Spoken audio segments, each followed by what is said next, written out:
Just a Bit Outside sports radio show on BeExposedRadio.com.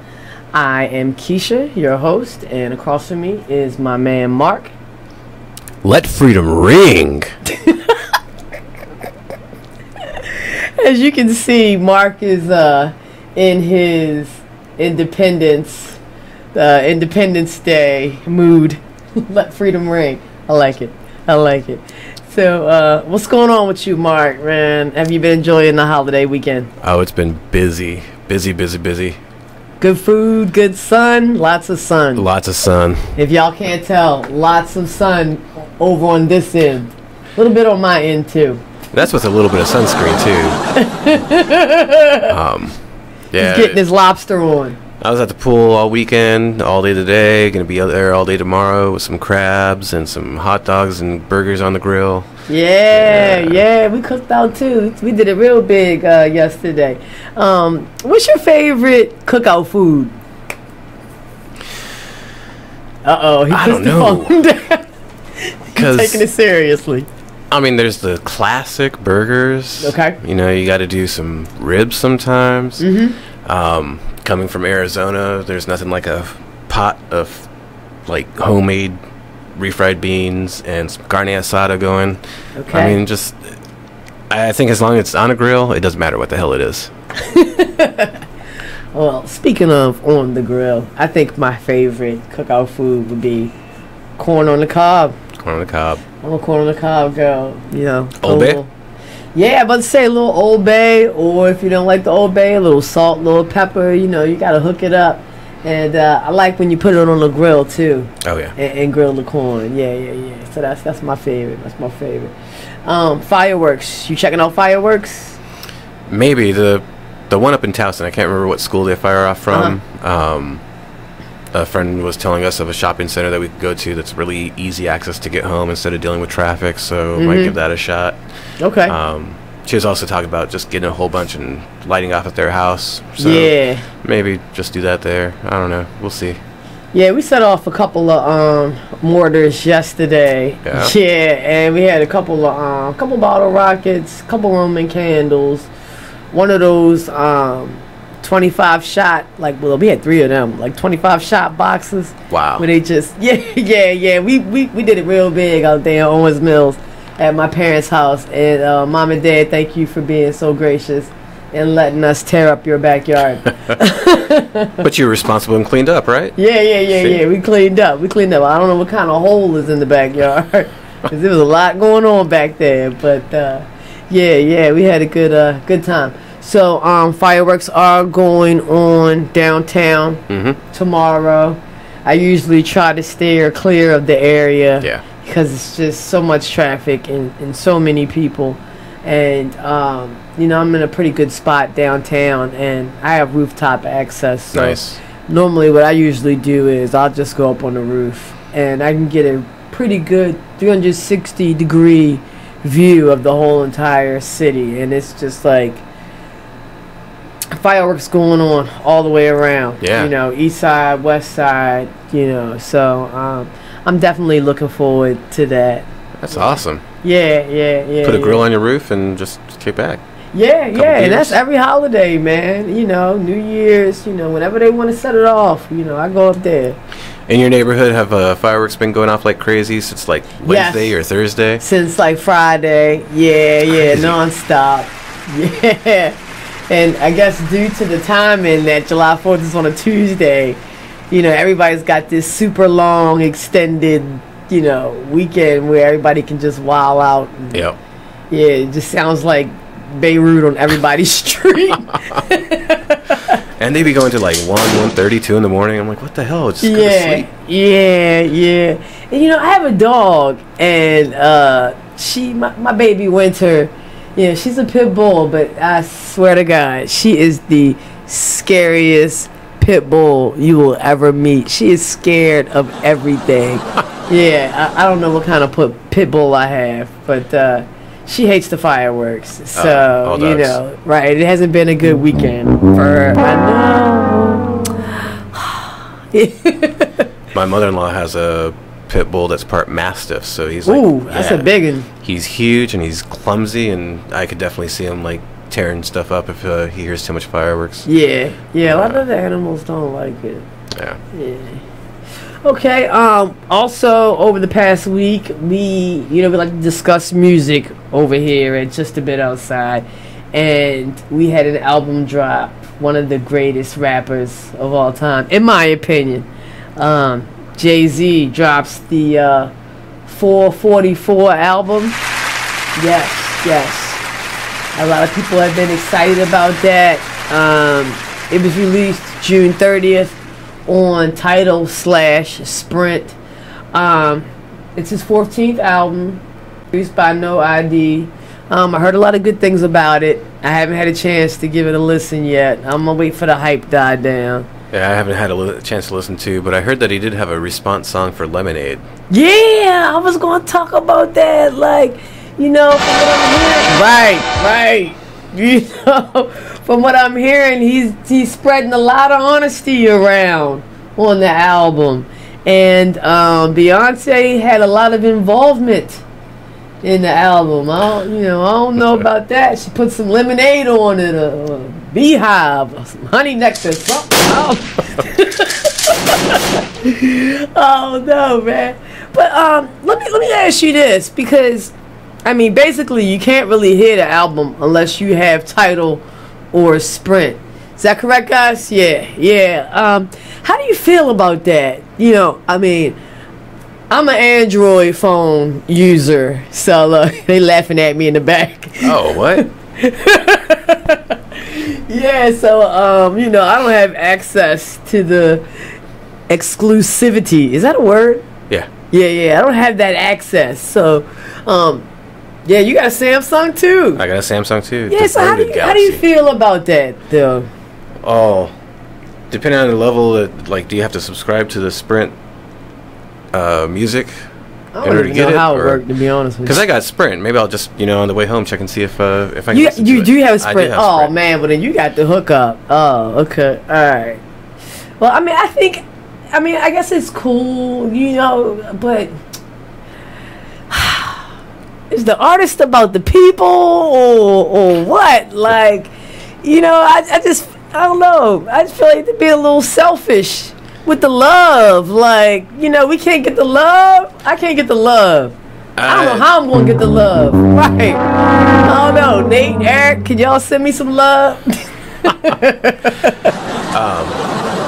I think it has a lot to do with the way the record industry has gone. The record stores, those are a thing of the past. You rarely see like an FYE or anything like that. The mom and pop stuff is what keeps the industry thriving. But we saw it with U2's album not too long ago, where they forced it onto every iPhone and product, and people were pissed off about that. But Jay-Z, he has a ton of money, so obviously he can produce the album himself. Then it gets to how is he going to distribute it? He doesn't need a label. He doesn't need someone else to throw it out. Can you still hear me? Yeah, I can a little bit.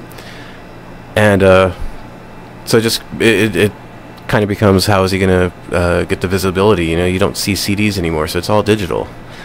I think that's why we see stuff like this happening. Agreed.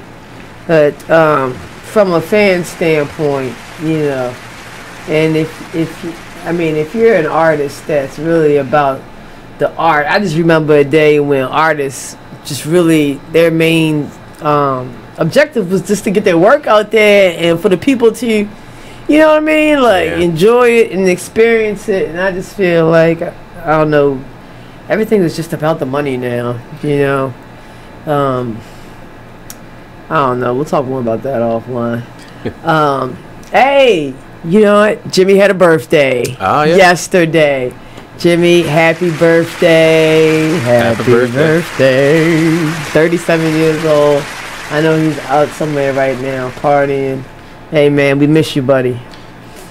Are you supposed to throw his age out there? Is he comfortable with that? Yeah, well, he gonna have to be.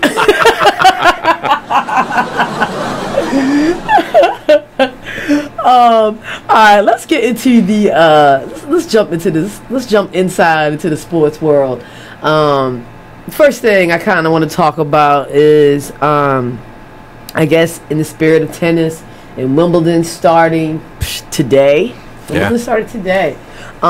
We've had a little bit of talks. You know, there's this guy by the name of John McEnroe who has a habit of saying crazy things and making an ass out of himself. And this weekend, he did not disappoint with his comments on Serena Williams. Mark, do you kind of want to give us a little background on that?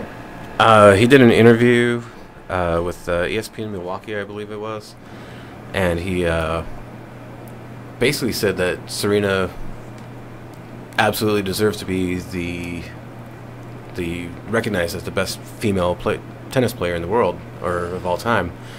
But he said if she were to go on tour, not like a one-off match, but on tour in the grouping with the men, she would be lucky to be ranked number 100. I think he said 700. 700. He said 700. Oh. He said, so if Serena, right, talking about shots fired, but this was the dumbest crap I've heard in a long time. He said if Serena was to go on tour with the men, at this point in time, she would be ranked number 700. Okay? Now, you're talking about a 23-time, you know, Grand Slam title champion. You know, I think that's a little disrespectful.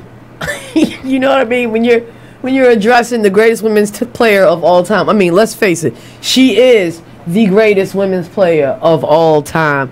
And, you know, to be honest, like, what even prompted you to make that statement? You know what I'm saying? Like, you know, John and Serena have had their kind of words in the past.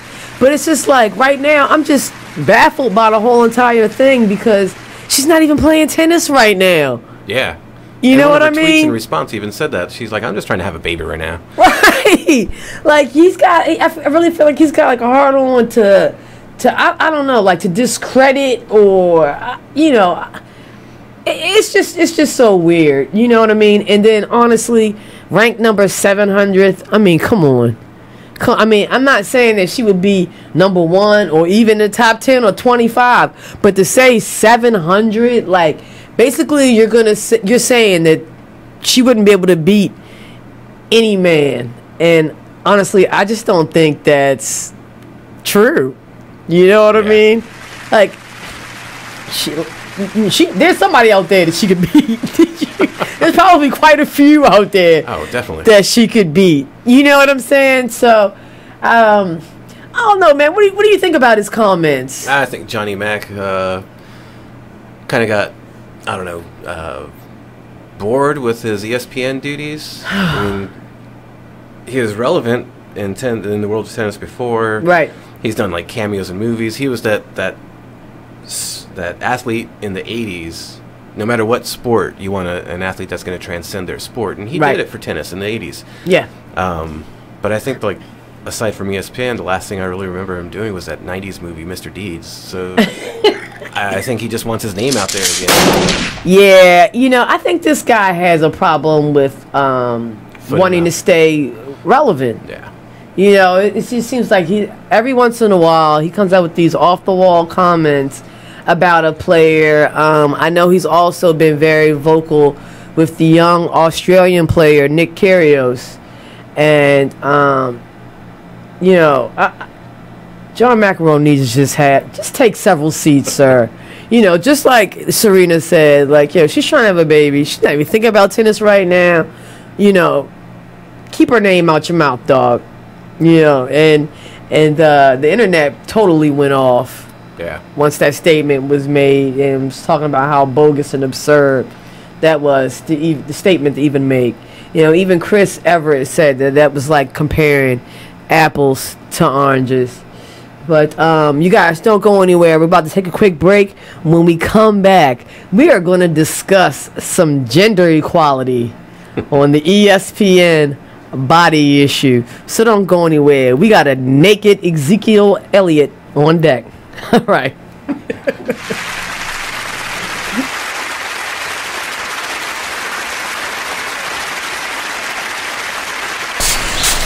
Whoa. The moment my son saw a redwood tree. It's huge! Is the moment I knew that for him, You can't even see the top of that thing! even the sky has no limit.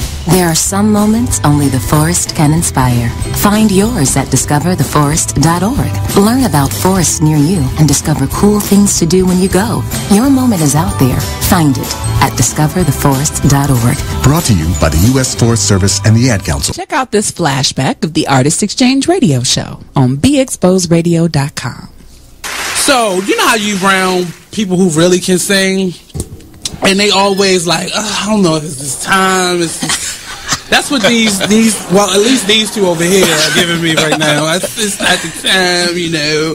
It should be 78.5 degrees in here. 0.25. So they're going to share a little bit, just a little taste to get you interested, to get you tingling this morning. Come on in here. Share a little of that Banji soul with us. Stand behind her. Okay. Well, y'all singing y'all mic. Yeah, y'all can sing. Okay, so this is called What I Thought. It's also on the album. Don't hold back. Okay. Y'all ready? You ready, B? Okay. I see the lies pouring out your face.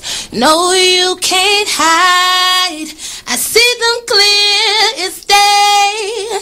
I'm growing tired of playing these games. You say I'm tripping, well, get up on this plane now, 'cause I'm pulling out with you or not. Are you going crazy or too damn lazy? We ain't skipping through no daisies. This wasn't my fantasy. This ain't what I thought. Check out this flashback of the Artist Exchange Radio Show on BeExposedRadio.com.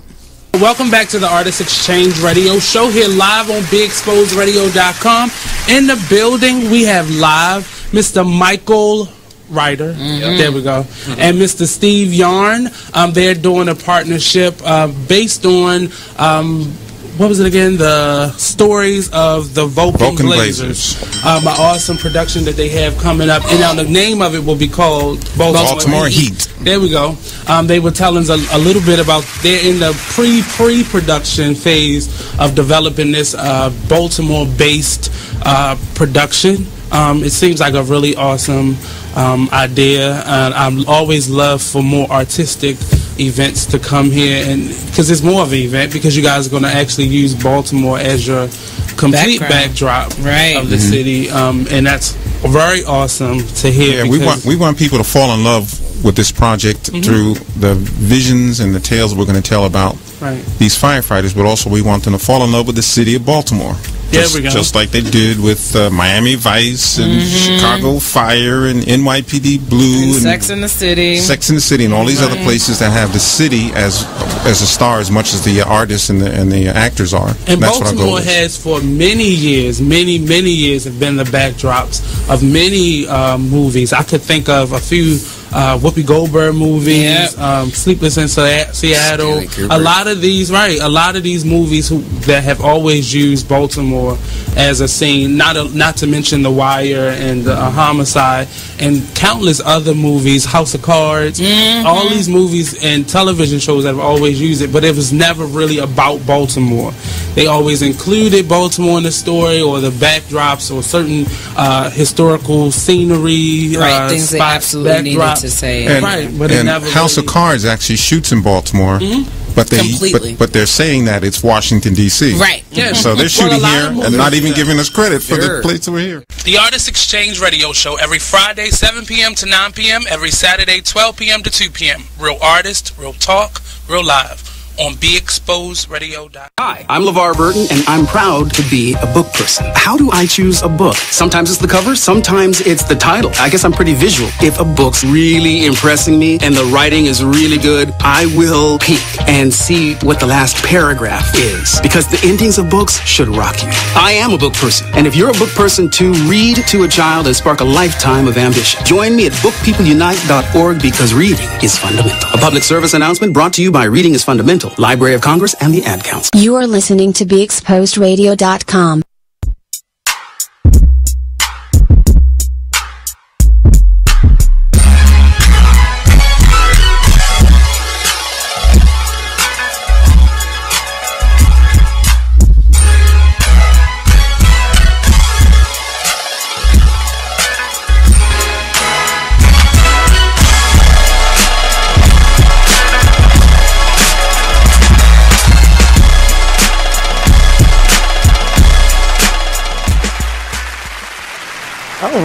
All right.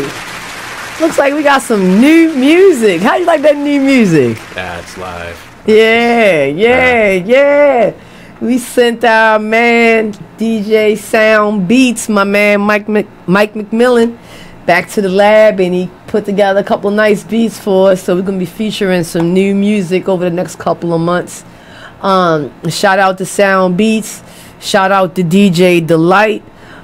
These guys are available for birthday parties, weddings, bar mitzvahs, funerals, doctor's appointments. Wow. Yeah, but if you need a DJ for any reason whatsoever, please get in contact with myself or Mark.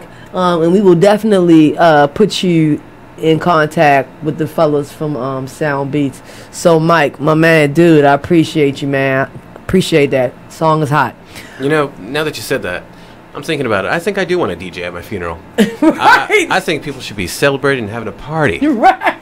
I think I want a DJ at my funeral, too, for real. I want everybody to two-step, you know, show a little love, and get your groove on.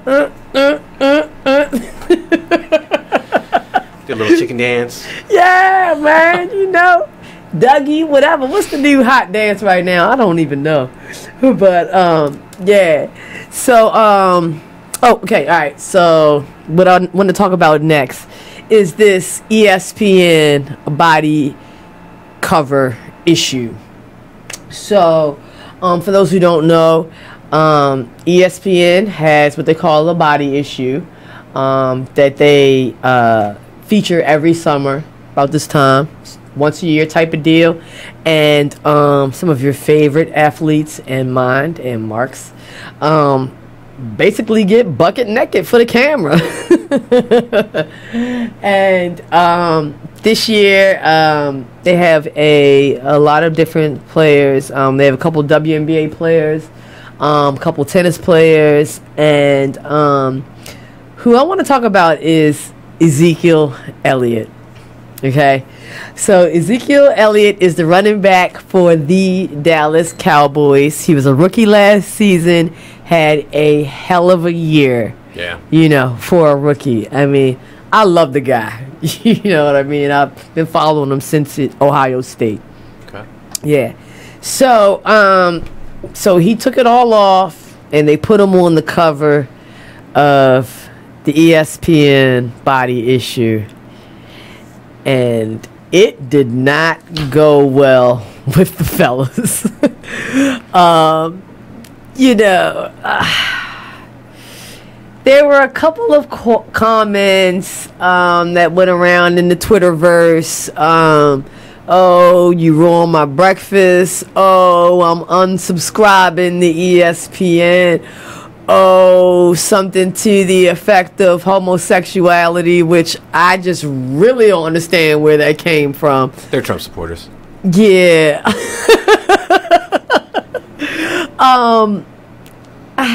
What's up with the double standard?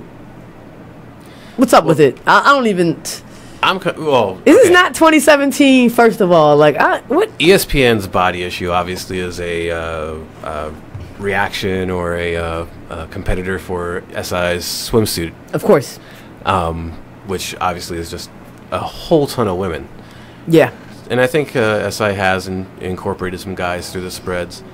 But I think people are just used to seeing hot women on the covers, and that's what they want to see. Oh, absolutely. But I'm wondering why it's directed exactly at Ezekiel Jackson, because ESPN's Body Issue this year has 5 different covers. 3 of them are men. You got Ezekiel Jackson.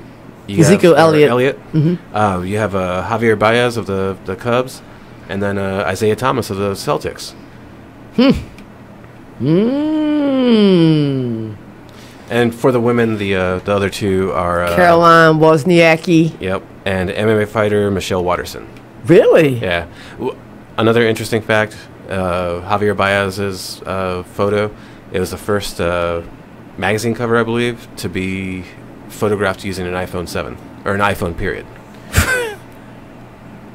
Wow. Yep. That nice, huh? That nice. Holy crap. Still ain't getting no damn iPhone. Yeah, so, you know, a lot of the men have been calling ESPN garbage over this, and, you know, it's just really interesting because I believe like the very next day or maybe hours after the Ezekiel Elliott cover dropped on Twitter, they dropped Caroline Wozniacki's cover, and the men did a 180. Like, I just have no idea. You know, I don't have a problem with it. You know, I remember, it wasn't last year, but maybe the year before last, Vince Wilfork appeared in the issue, and there was a lot of fallout about that. You know, I don't know if it's something to do with the masculinity of football, you know, or what, but, you know, there's certainly a double standard there that I think needs to be, you know, addressed, and ultimately, like, yo, guys, get over yourself. From my recollection, too, is from the very beginning of their Body Issue, they have had men throughout the spreads. Maybe not the cover, but these are athletes. They're in peak performance. They work on their bodies. Their bodies should be celebrated, whether it's your thing that you want to see or not. Agreed. If their body is good enough to put 7 points on the board for you on Sunday, it's good enough to be celebrated on a page of a magazine. Oh, man, I like that. I know that's right. And, I mean, if you're going to say anything, let's talk about the picture, okay? So he's, you know, doing like a little football Heisman move, and there's like this splash of water that's coming from up under him, like he's, I don't know, standing over some type of giant bidet. You know, like, shots fired. That's what we do. If you have a problem with the picture, let's talk about that. Like, I don't know where the water came from. Have you seen Baez's? No. This is way more justice. Wait a minute, hold up. Unplug that joint. Hold on 1 second. I'm gonna put this up there. Okay. Alright, ladies and some of the fellas. And Ezekiel's just doing like the Heisman pose. This is better, can they see it? I don't know if they can see it or not, but yeah. That bat could be that bat could be suggestive if you understand.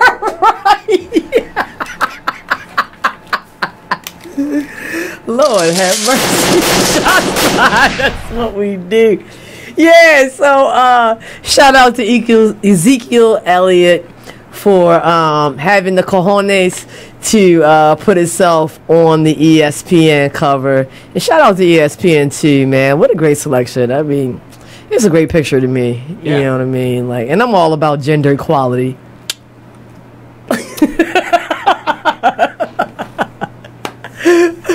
Alright, man, let's switch gears to the Major League.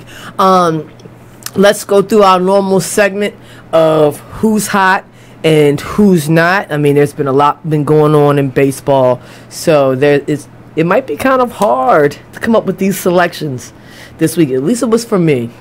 Who do you have for who's hot, Mark? I think this week I took a little different approach. Okay. Just a bit outside. Yeah. we're headed into the final week before or we're in the final week before the All-Star break. Yes. So I kind of looked at who's at the top of their divisions and who's leading all of baseball. And I just go back, and I think I said them like a month ago, the Houston Astros. The thing that draws me to them is the consistency. Okay. They've lost some pitchers for DL. They've had to make some changes, and they haven't hit a major slump. They haven't lost their stride. Yeah, they kept pace. They certainly have. And many will say that's the team to beat in the AL. You know? And I have a feeling that the other team I contemplated is your pick. Who? Dodgers. No. I did not go with them, but we're going to talk about them in a minute. My pick for who's hot is starting pitcher for the Kansas City Royals, Jason Vargas. Okay, I try to pick somebody a little bit different every week to give everyone like a little bit of flavor of what's going on around the league. But Kansas City's Jason Vargas, he is currently tied with Clayton Kershaw for most wins in the Major League, which is 12. And he has an 2.22 ERA, which is a league low. He also has the 4th lowest home run rate. So he's pretty hot right now on the mound. And, I mean, he's just having a wonderful season. At age 34, he's making his very first All-Star appearance. I mean, how hot is that? You know what I mean? So, shout out to Jason Vargas. He is having an excellent season, and keep up the good work. And we'll be on the lookout for you in the All-Star game. That's really awesome that, you know, you get to make your first appearance that late in your career. Oh, yeah. Yeah. Absolutely, absolutely. Who do you have for who's not? For who's not, this is kind of a hard decision because I picked the Phillies twice, and it's hard not. To pick them. I mean, and again, I looked at the divisions, I looked at the different things going on, and I wanted to go with the Oakland A's. Okay, that would make a good pick. 35-47. They're 20.5 games back already. But then I looked at their division. Houston is at the top of the division. Yeah. 56-27. The second place team is the Angels, who is 43-43. They're even. Uh-huh. But then going from there, we have the NL East, where Washington is 48-34. They're number one. Second place there, Atlanta at 40-41. They're just under 500. And then there's another division. Who is it? Okay, that was Houston.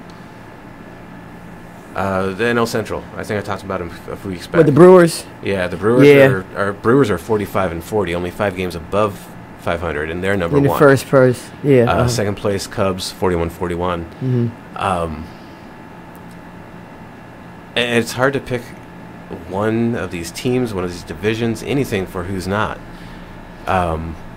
Just because it's like you have some really great baseball going on, and then you have these divisions that are just in the toilet. It's not just one or two teams; it's the entire division. Yeah. So, I guess let's just go NL East, AL West. My bet would be my vote would be for the NL Central. Yeah. I mean, they're just bad all the way around. Like, I think it's safe to say whoever wins that division is not going to advance. Yeah, I was going to say, I wouldn't even be impressed with whoever comes out of first place of that division. I mean, it's just a division of mediocrity. You know, so, you know, take your pick. My pick for who's not is another pitcher. Dude, and he plays for the Houston Astros, surprisingly. Astros rookie pitcher, and this is a definite not because you are a rookie pitcher in your first year. David Paulino, hit with a suspension, 80 games, positive PED test. Use of Boldenon, Yeah, it's boldenone. I don't know exactly what it does, but it's wrong. It's on that list of bad substances you are not supposed to use. So, as Mark was just talking about how, Houston's pitching rotation has taken several hits due to injury. And by the grace of God, they're still finding some way to win. But, I mean, this is yet another hit. And for, your rotation to take a hit that's non-injury related, I mean, that's just like the salt, rubbing the salt in the wound. Yeah. Like I said, he's a rookie pitcher, man. You don't want to do this. You know what I mean? Your first year in the major leagues. I mean, that's the type of thing that doesn't leave you. It will follow you wherever you go. And they've been talking about involving this guy in trade talks. Yep. And that's certainly going to hurt you now because, you're not going to be available for 80 games. And, nobody wants to be associated with a player who dopes. So, And that's basically half the season. Yeah. If they make it they'll make it to the playoffs. They're going to make it to the playoffs, but they might be able to play then. I mean, 80 games, that's a long time, dude. That's a long time, a lot of money, a lot of cheese. But he's in his rookie season, so he's really not getting paid a lot, but he going to feel that. So let's say you're the Astros, you get to the playoffs, and he becomes available like that last week of the regular season. Do you bring him back into the rotation? And you don't even have the minor leagues at that point because their seasons are done, so you can't even warm them up, really. Would I bring him back? Me personally, if I was a manager, no. I wouldn't. Because, I mean, as everyone should, I got a big thing about this PED stuff, man. Like, you are crippling the game. It hurt, like, you just ruining the authenticity. Like, baseball is still one of the purest, sports left out there. And it's just, they just can't seem to get rid of this PED problem. And clearly, the consequences aren't bad enough because people are still taking the chance. Or do you think it's just one of those things that people are going to do regardless of what the penalty is? People are always going to look for a leg up. Yeah. They're always going to want an advantage. But it's 2017. Sports medicine is at a point where you shouldn't need that extra advantage. I mean, I guess everyone gets a sports medicine. Everyone has their playing field leveled. But if your competitive spirit is so diminished that you need a chemical to boost you up, then there's a problem. It's a confidence thing. Especially at that age. I mean, normally we don't get players doing this until they're at the end of their career or they're coming off a serious injury. Yeah. You know what I'm saying? I mean, this kid is like 21 years old and you juicing. Like, I don't know, man.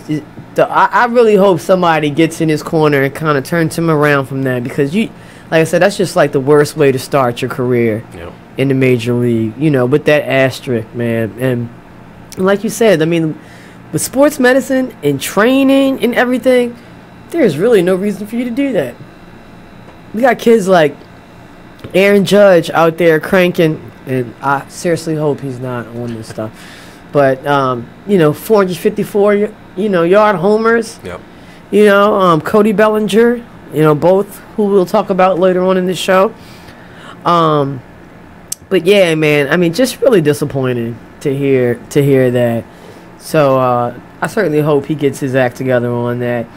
And speaking of the All-Star game /break, the All-Star game is going down next Tuesday, July 11th, and it's at Miami Marlins Park in Florida. The festivities will be kicking off July 9th with the Futures game. Do you watch the All-Star game, any of the festivities, or the game itself? I'll watch the game itself. I still hate that they make it to where the winning team gets home field advantage in the series. Really? Yeah, I'm not a fan of that. I mean, I understand the need to make it competitive. It was just a home run derby before that. Yep. But Sometimes it's just so boring. I don't know. Like, I mean, the Futures game is good. I'll catch what I can of that. But the All-Star game, man, I don't know. Sometimes it's hard to get into. Yeah, I think it's different from like the NBA All-Star game or the NFL Pro Bowl.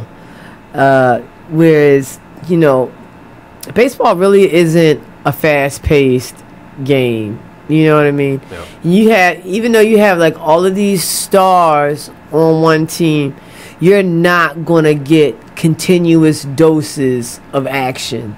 You know what I'm saying? You're basically just gonna watch another Major League Baseball game, but just with all of your favorite players on the field at one time. And they're trying to get like every player time and every practically new pitcher every inning. It's just right. That's the thing. I think that's what messes me up. The fact that you get like a new pitcher like every 1 or 2 innings. It kind of messes up, I guess, the rhythm, if you will. Yeah. My favorite event, I guess, of the whole weekend is the Home Run Derby. I do watch that every year, as a major fan of baseball, and I play softball, I just, to me, it's like one of those greatest things in sports, man, is the art of the home run. It's right up there with the 50, 60-yard touchdown pass. Yes. You know what I mean? Like, a stroke, someone that has like great form and power. It's a beautiful thing. It's a beautiful thing, man. And speaking of the Home Run Derby, that's going down next Monday.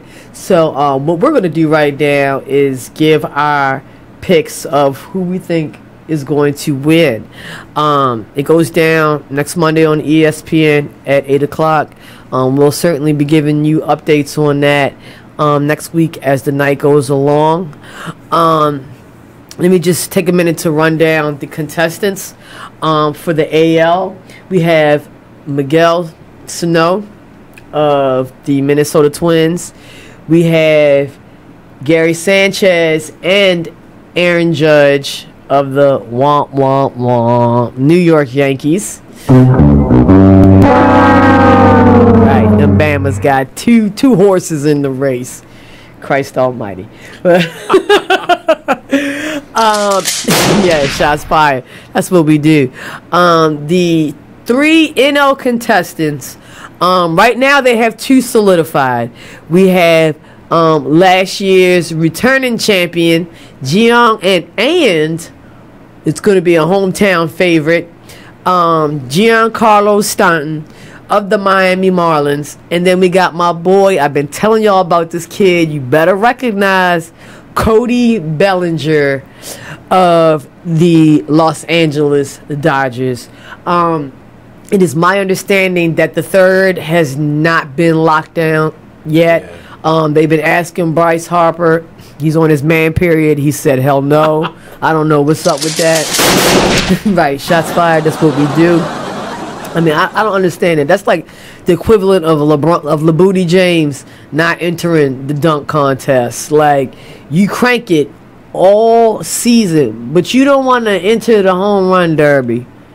You afraid of failure? Like, I don't understand. What's up with that, Brycey? What's up with that?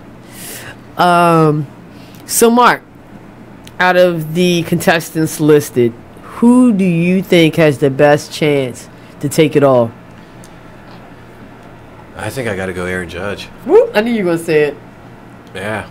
Time for some nice, young, fresh, new blood. Yeah.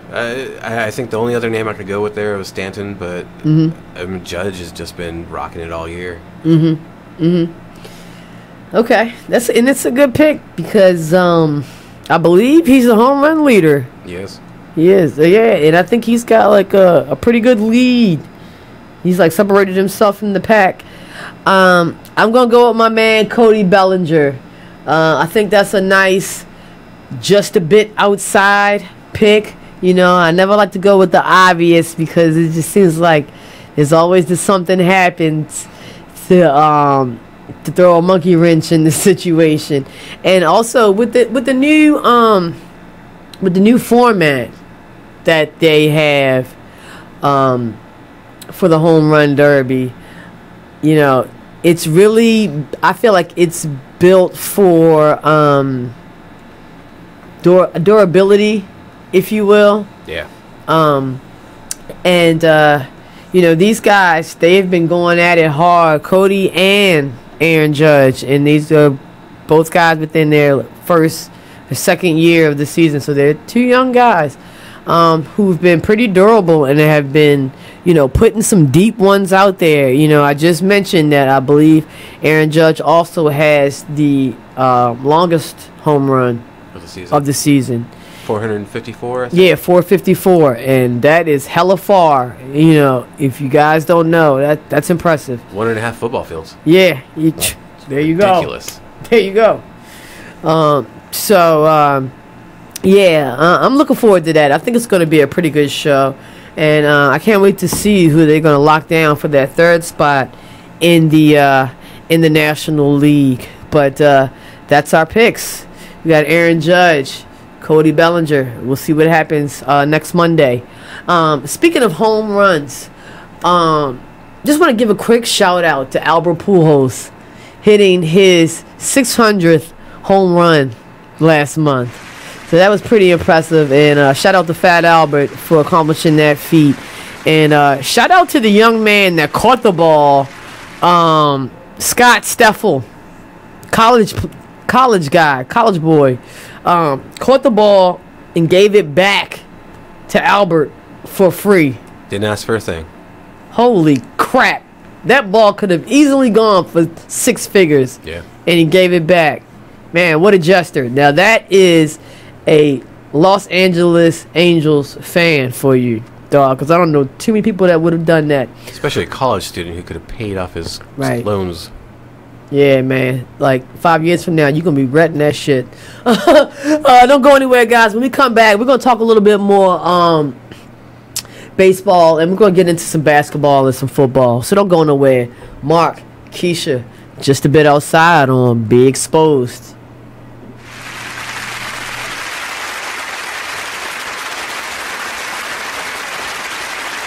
Hey everybody, check out what you missed on the one and only Be Inspired radio show. I'm just thankful this year I've dealt with, you know, some growing pains, and I've overcome some things, and I've also, you know, accomplished some things in the process. I've learned some things. Like I've learned that, I learned that everybody loves your work until they got to pay for it. That's what I learned. That's what I learned. I learned everybody loves what you do. The pay? I mean, not always. Listen, the Bible says money answereth all things. Well, okay, and there is a place. There is a place where finances is necessary. And when you got kids, and when you got a wife, and then you doing everything, and you know you top dog at what you do, especially when you weren't in the same place you, like with this radio show, you ain't in the same place you were a year ago. Should nobody be coming on the show and not donating to your show? Can you say that on my show? Should nobody be coming to your show? Can you say that in the middle of the live? Yeah, make that a promo, please. Should nobody come on this show without donating? Yes. I don't care if it's $20. Donate. Tune in to Be Inspired every Wednesday live at 7 p.m. right here. You are listening to BeExposedRadio.com. Last time on Talk Lately. Government. I don't understand why. Look, me, and I haven't said anything either. This is my moment. Where this American Healthcare Act is. Oh, you all right? Ooh, a sneeze and a cough. How'd that work out? That sounds real difficult. Like, damn, you know, sneezing is like you skipping a heartbeat. A cough is like you bringing up a lung. So it was like a sneeze and a cough. So you was dying twice.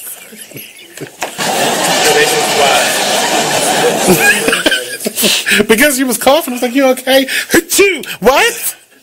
How you fit that in there?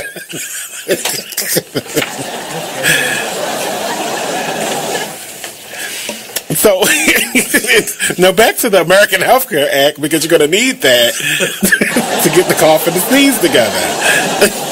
Live every Tuesday at 7 p.m. only on BeExposedRadio.com. You are listening to BeExposedRadio.com.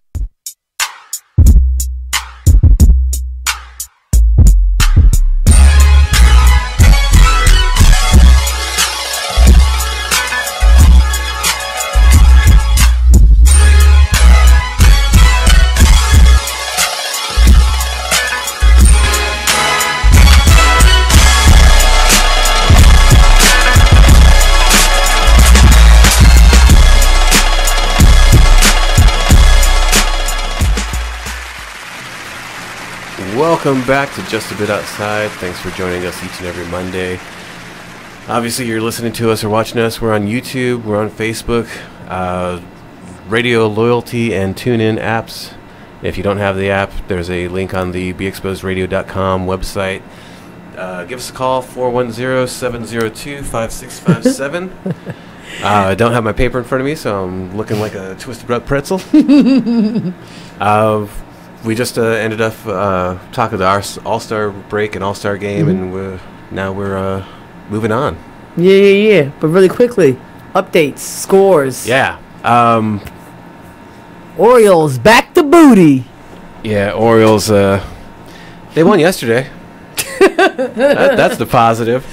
Today they got spanked by the Brewers 8-1, which I think was the score that they won with yesterday. I think it was 7-1 yesterday. Okay, yeah. Nationals, they're up 2-0 over the Mets in the bottom of the 8th. Those Mets that are gonna go to the World Series, right? Lord have mercy. Yep, right along with the Toronto Blue Jays.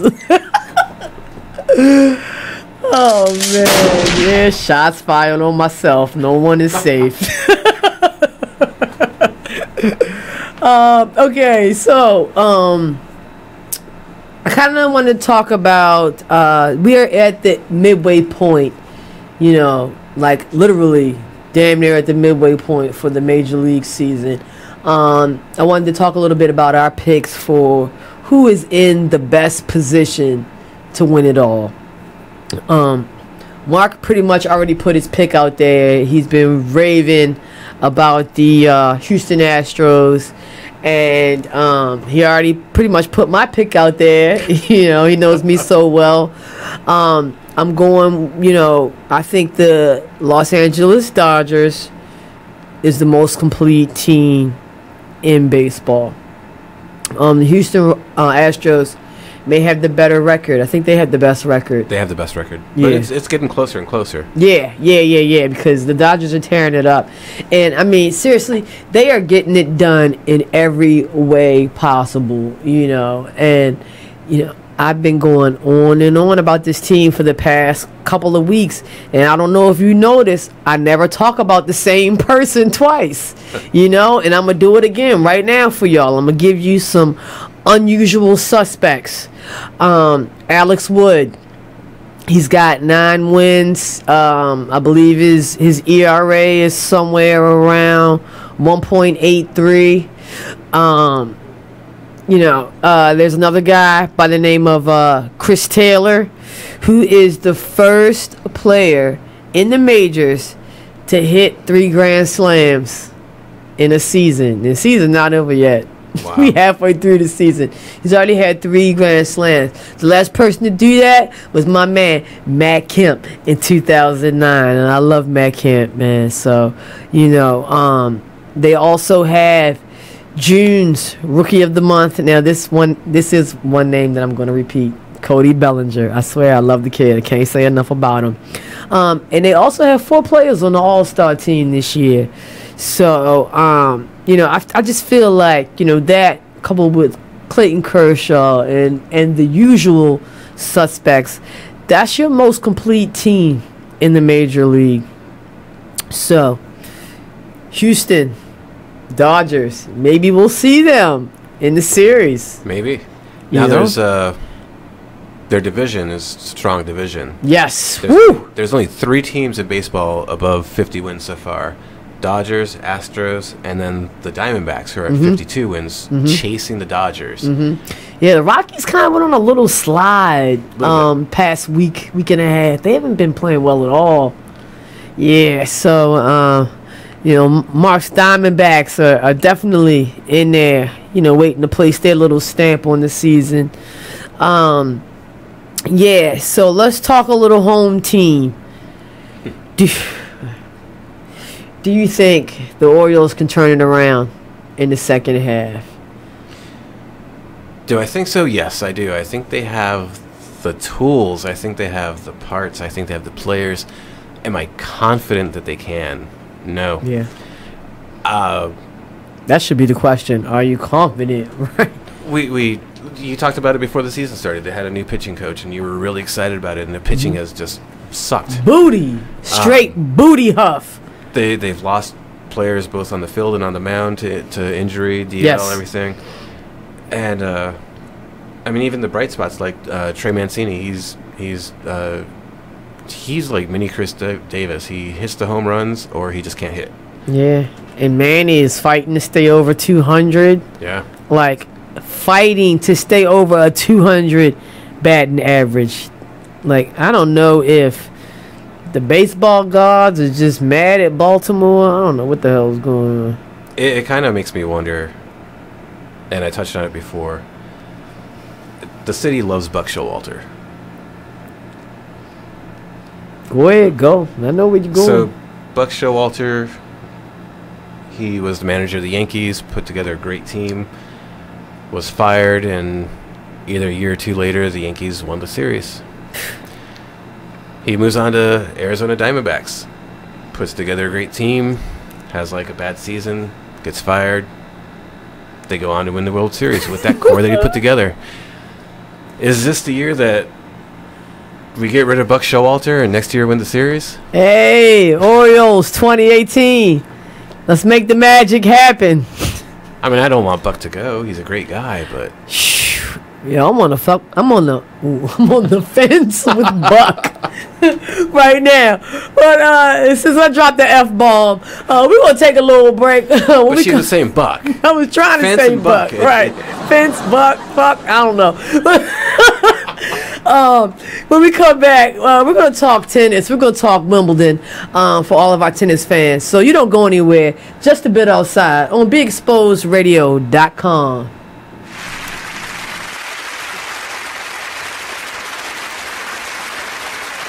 I got drunk one night. This is the night that I put my head through the window and everything. So. Why would you do that? Now, I was sitting on the floor. All these stories always involve alcohol. They do. I was sitting on the floor, and my drink of choice back then was vodka and orange juice. Ooh, it's still my drink of choice, but I don't drink it as much. I was a 151 kid, straight up. I love vodka, especially when it was... that rubbing alcohol. What brand? Back then I was hooked on Absolute. That was the best at the time. And Pinnacle was like number 2 and stuff like that. Because they didn't have what's the new one that came out? Yeah, what was the new one? Ciroc, vodka, and no, the other one. Who is real smooth? New Amsterdam.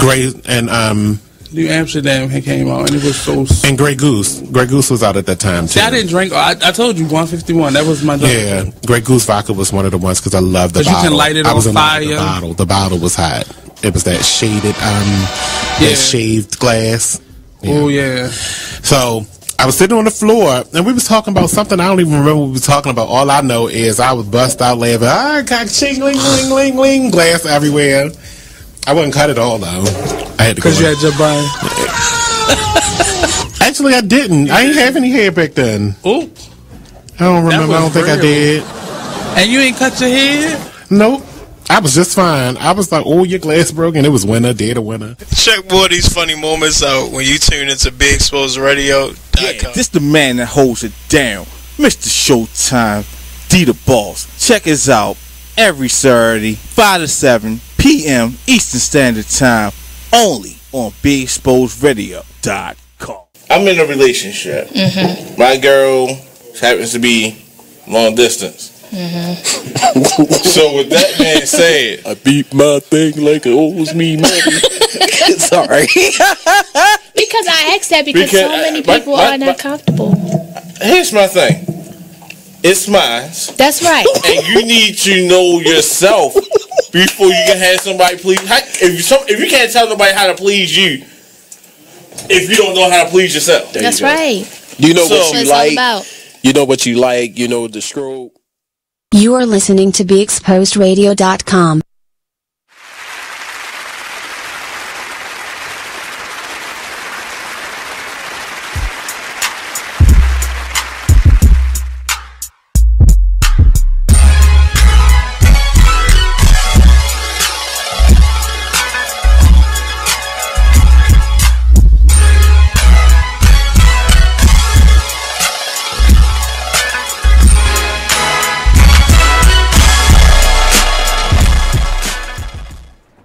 All right, hey, what's up, guys? Welcome back. We are in the midway point for the Just a Bit Outside radio show. When we left off, we were talking about the Orioles, and pretty much, Mark doesn't believe that they can pull it around in the second half. I'm very doubtful as well. Our starting pitching rotation is garbage.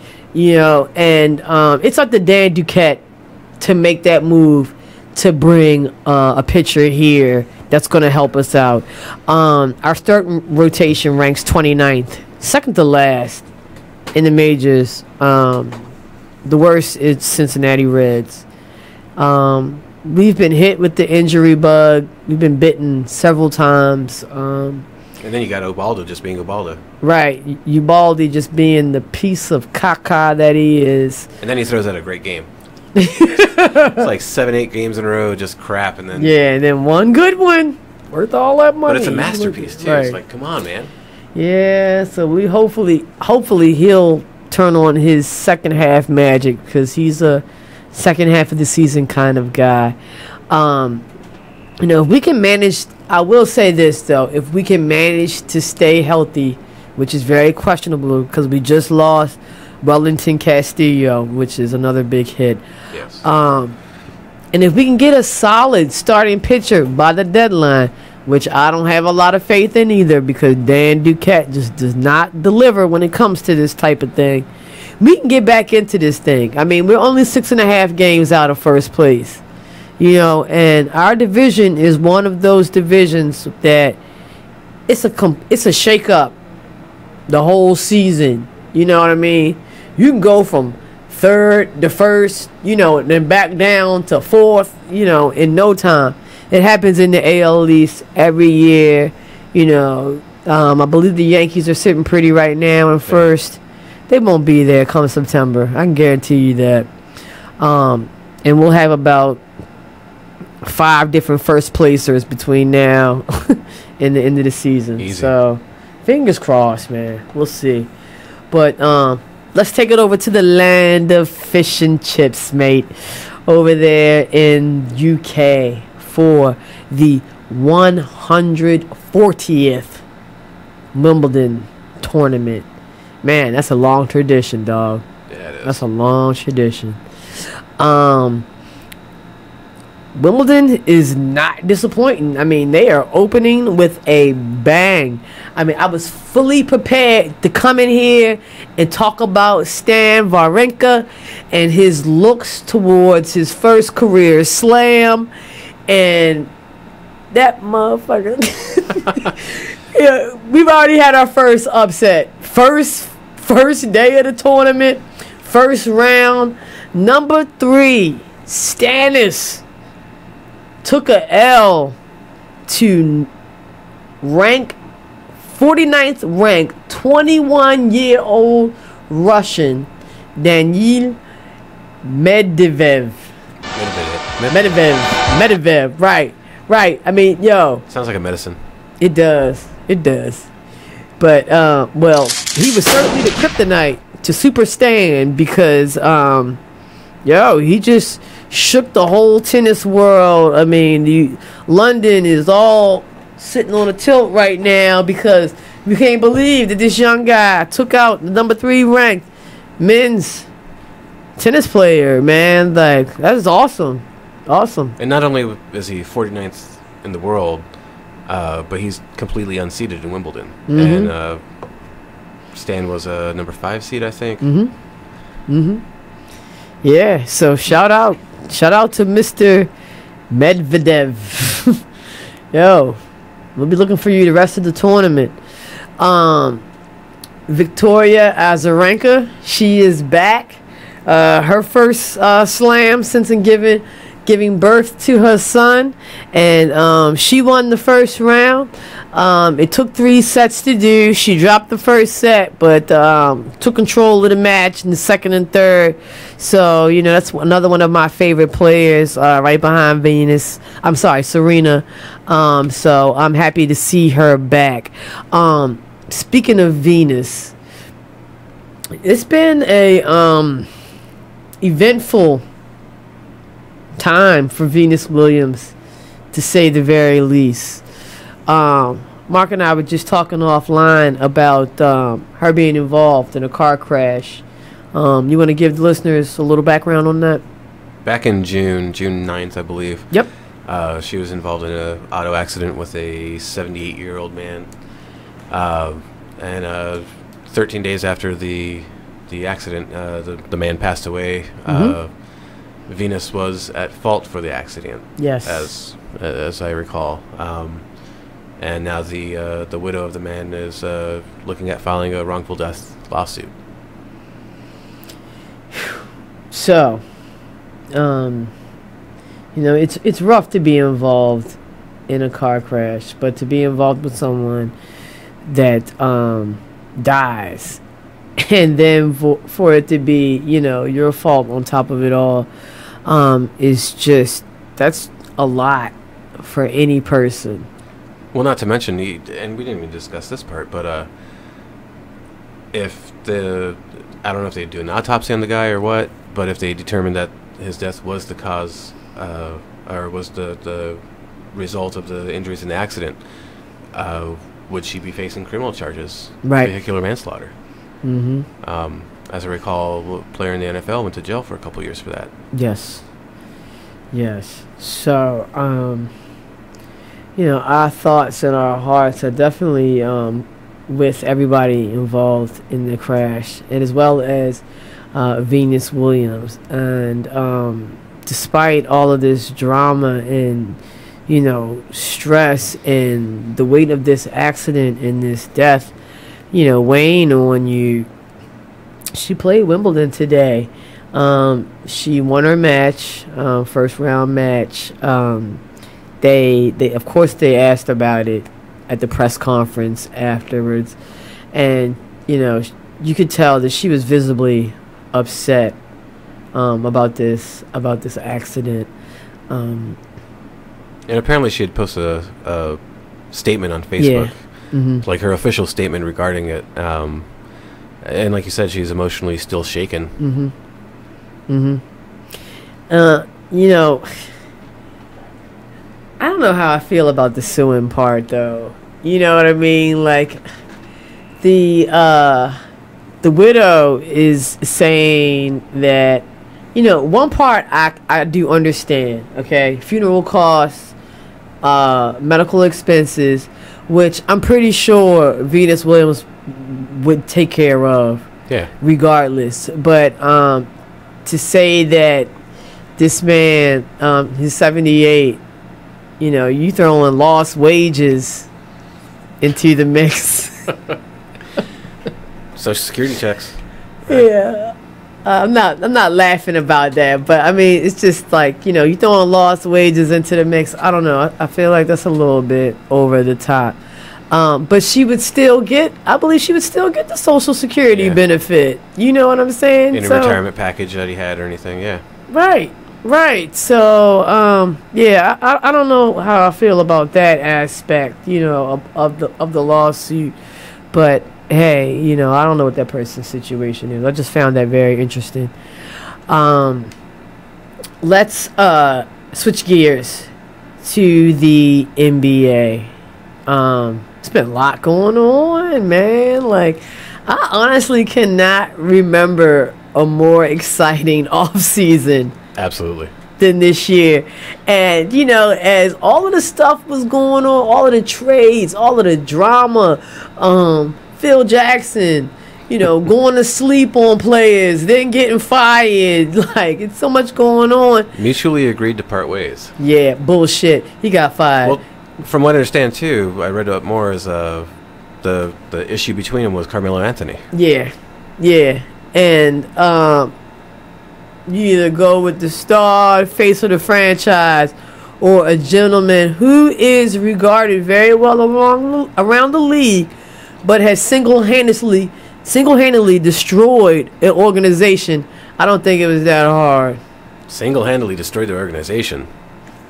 You don't think so? You don't think Isaiah Thomas did that a while back? Okay, all right, okay. Maybe Isaiah Thomas laid the groundwork. But, yo, Phil Jackson totally messed things up, okay? Like, the players that he brought in were head-scratchers. The whole triangle offense, like, forcing that down everybody's throat. You know what I mean? Like, clearly, if you want to make a case for players not being good general managers, all you got to do is open up the New York Knicks fan book, because they sure know how to pick them, dog. I mean, you know, between Phil and Isaiah, it's just been really bad. Horrific, if you will. I'm going to lay some blame at ownership, too. I think ownership gave Isaiah way too much leeway, and he obviously made questionable decisions. And I think in response to that, when they got Phil, they didn't want to give anyone as much leeway as they gave Isaiah, and so that's why they're butting head about Carmelo Anthony, and that's why that Phil, I don't think, has been able to put his stamp on the team. Now, like you said, if you want to look at players that have gone on to be GMs, the Knicks are where not to look. Yeah. I'm still not entirely sold on Magic Johnson's front office role in the Lakers, because he didn't do that well as a coach. And great player, one of the greats of all time. But I have a feeling he's going to be one of those people that just can't transition very well. You think so? And when he got that job, he seemed a little power hungry.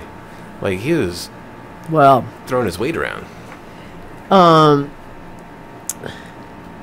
Magic Johnson certainly has, gotten his feet wet a little bit, because he also has dealings with the Dodgers, and seems like so far so good with that. The thing that I think Magic will be able to bring to the table will be his leadership. You know what I mean?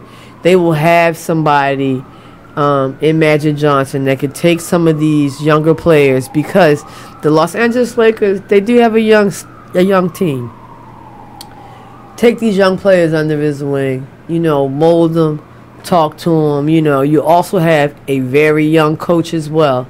Yep. So to have that that veteran presence, that kind of father figure, I think he will do very well in that aspect. As far as the points, we're just going to have to wait till the season starts to see how that pans out. But question I wanted to ask: has the off season been more exciting than the NBA season itself? The fact that I'm even asking this question, you already know what the answer is. Oh, yeah. I mean, one of my biggest complaints all year was these lopsided, inflated scores, 130 points. And this offseason, I love basketball, but the NBA has not been exciting for years, personally. Yeah. Even going back before Silver became the commissioner. Commissioner, yeah. But this has been the most exciting offseason I can remember. Period. Me too. Hands down. And I'm going to agree with you, man. I mean, the season was only about two dominating teams. And you can kind of sprinkle in a third with the Boston Celtics at the last minute. But the conference finals, snooze. The finals, snooze. thank God that the season was over with and that we were able to get to the off season, because I mean, I feel like as soon as that last game was played, it's like, oh, trade this, trade that. I mean, the draft, to me, the draft was like the most exciting and fun draft that I had watched in a long time. I mean, you had the LeVar Ball. I mean, you had that boy kissing his mama on the mouth after he got the pick. Like, I didn't even get to talk about that last week, but what the hell was up with that? You know, I just think that this offseason, I'm going to agree with Mark, has just been so much fun, man, and so much more. And in 3 weeks, it's been much better than the 6 months, 8 months of basketball that y'all put us through. Man, I can't wait till next season gets over with and we figure out what the hell is going on in 2018. I feel it's going to be exciting too, because we're going to have a lot of free agents, dog. Yeah. But don't go anywhere. We're going to talk some more basketball when we get back. We're going to discuss our favorite trades that's gone down over the past couple of weeks. So don't go anywhere. Mark, Kescia, just a bit outside. Whoop.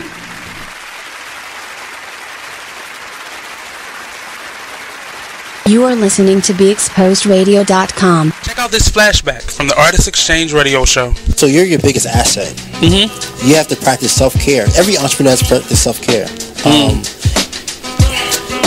You have to release yourself from toxic situations. Explain to us real quick, what is a toxic situation? A toxic situation is something that will control your mind, something that hurts you, something that you have to battle, toxic, hurt. If you're in a toxic situation, if you get hurt, if you get pain, if you get struggle, right? Mm-hmm. And if your spirit does not align correctly, that may be a toxic situation. So when I say you make that jump when your values don't align, you make decisions based on your values. And if those decisions don't align with your values, then that's when you say no. Tune into the Artist Exchange every Friday, 7 p.m. to 9 p.m. Every Keyboard Saturday, Cat, 12 p.m. to 2 p.m. Hamilton the Pug, and Toast Meets World. These are some of the internet's most beloved pets. With millions of YouTube views, shares, Instagram likes, followers, and fans across the globe. But what do all these amazing pets have in common? Their stories started in a shelter. Start your story. Adopt a dog or cat today. Visit theshelterpetproject.org to find a shelter or adoptable pets near you. Training that pet to play the keyboard? Well, that's entirely up to you. Visit theshelterpetproject.org and hear more about Hamilton the Pug, Toast, and Keyboard Cat's amazing adoption stories. Start a story, adopt a shelter or rescue pet today. Your perfect pet is just a click away at theshelterpetproject.org. A public service announcement brought to you by Maddie's Fund. You are listening to BeExposedRadio.com, the home of Talk Lately with Monty, every Tuesday at 7 p.m. Man, it is what it is. Man, it is what it is. Well, it is what it is. This fly T Miles, also known as Tyree Miles, and Mr. Miles the writer. Hip Hop K, check us out every Friday on Be Exposed Radio at 9/11. Coming to y'all soon.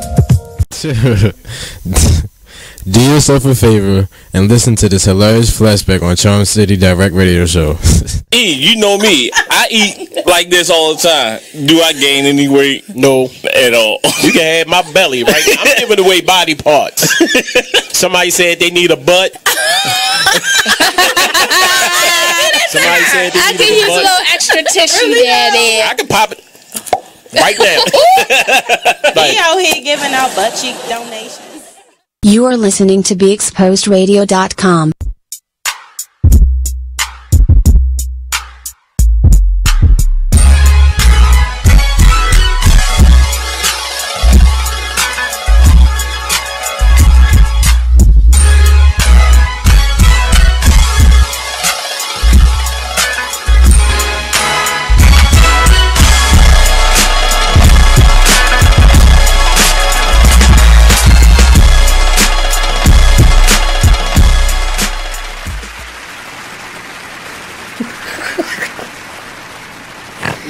Oh, excuse me.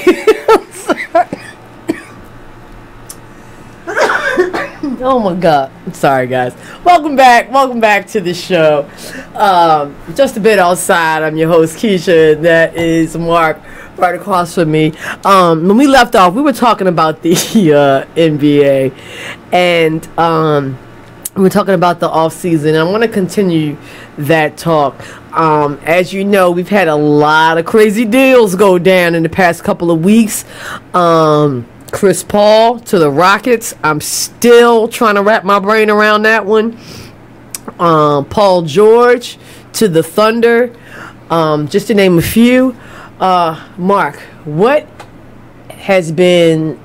is, I guess, your favorite trade to date thus far in the offseason?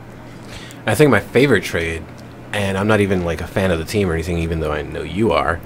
You just mentioned it, Paul George to the Thunder. Me too, yeah! Last week we were talking about MVP. Was it last week? 2 weeks ago? I don't know. I said, when you look at the candidates, Harden, if he went out, the Rockets still had a chance. Mm-hmm. If Westbrook went out, the Thunder, you knew they were just dead in the water. Mm-hmm. And Paul George obviously gives them that piece to keep them in the game, to give a Durant to a Curry, to give someone that's going to keep the team going. And they can go further in the playoffs next year just because of that. Absolutely. I'm going to piggyback off of everything that Mark says because he is 100% spot on with this one. Paul George to Oklahoma City is my favorite move so far. Also to piggyback off of what Mark said, Russell Westbrook finally gets some help. I expect to see all of the offensive team stats to go up.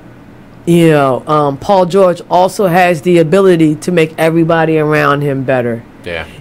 And not only that, he will be a nice complement. He will be a nice thunder to Russell Westbrook's Lightning.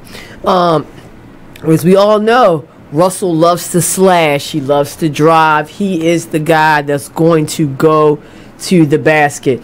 With Paul George, you have a perimeter shooter. He can shoot the ball, which means, you have an inside option, an outside option. You'll be able to spread the defense out.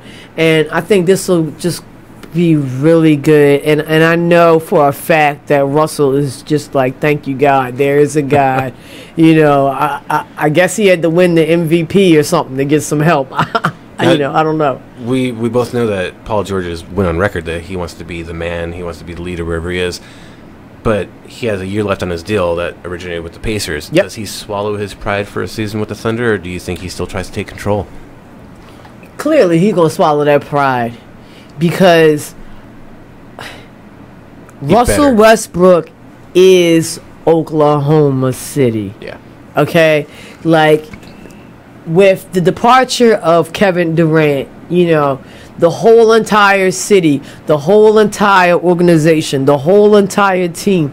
You could tell when he won that MVP award. I don't know if you watched it, but when he won the award, it looked like all of his starters up there with him. You know what I mean? And just to see how happy they were for him, you could tell that they had Russell Westbrook's back. I mean, my man and his cancer, I love him, man. Like, you could tell that's like his number one fan, and Paul George has got to swallow that pill, dog, because, with him winning the league MVP, you ain't going to have the same situation that you got going on right now in Golden State. You know what I mean? And I feel like Russell Westbrook is a different kind of player. He's got more of that killer instinct, that Kobe mentality, and also as far as leadership is concerned. So, what do you think? Do you think he's going to be able to assume that position, or is he going to stay in his lane? I'm not sure. I hope he is smart enough to swallow that pride. Yeah. Like I said, he has the year left in his deal, then he can go to Lakers or wherever he wants to go. Right. But, like you said, Oklahoma City is Westbrook. Yep. So we'll be on the lookout for that. So those are our favorite trades that has gone down. So I want to talk about LeBron. You know, when we talk about the NBA, we gotta talk about LeBron. LeBron, it's been reported that LeBron has not been helping out with the recruitment this offseason. Now, all of you LeBron fans know, when it comes to the offseason, King James becomes King Recruit. You know, he finds all of his homeboys. They take pictures on the beaches. He's tweeting speculations and dreams and thoughts about what he would like to have. Does his silence is it a good reason to be concerned if you're a fan of the Cleveland Cavaliers? Cause for concern. It's been speculated so much that LeBron's leaving next season anyway, so I think they just need to be prepared. It's almost a foregone conclusion. Just, you know, let him do his thing. He's probably not going to be a Cav after next season. Yeah, I think the chances are pretty slim too. I'm banking on departure. You know, I've always said that, you know, if he doesn't win the championship this season, y'all better watch out.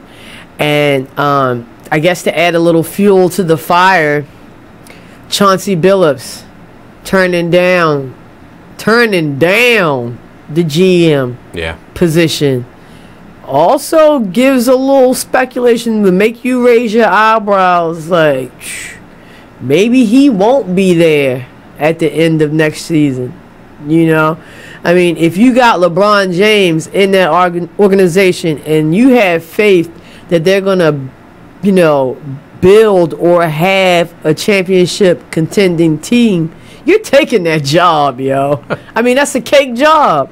You know what I'm saying? So, Chauncey Billups turning that job down, you know, could very well be because he knows LeBron is going to leave come 2018. Probably. And when he does leave, LeBooty fans, will you follow? They did to Miami. Right. They follow him all the way to the New York Knicks. I don't know. Golden State Warriors? Oh my God. I swear to God. Speaking of the Golden State Warriors, please, let's just talk about this for a quick second. All right, so the Warriors, they have signed 5 free agents this offseason. Every single free agent was their own free agent, someone that played on the team last year. Everyone knows Steph Curry signed 5 years, $201 million. Kevin Durant today signed 2 years, $53 million. So he took a pay cut. Yeah. Yeah. Andre Iguodala, their 6th man, who definitely contributes to the team. 3-year deal, $48 million. Sean Livingston, 3 years, $24 million. David West, 1 year, $2.3 million. They have spent $325 million on 5 players, all their own players. It's a lot of cash. That is a lot of money. That is a lot of money. But 2 championships, 3 finals the last 3 years. Yeah, it's worth it. Yeah, worth every penny. I can't stand them.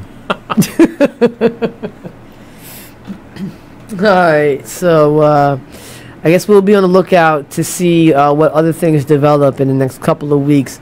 I have a pretty good feeling that the NBA is not done with us yet. We got some more fun shit going down really soon, so we'll be on the lookout for that. Let's switch gears. Time for one of my favorite segments of the evening. Y'all know what it is. Oh, yeah. The Real on Wrestling with my man, Mark Foster.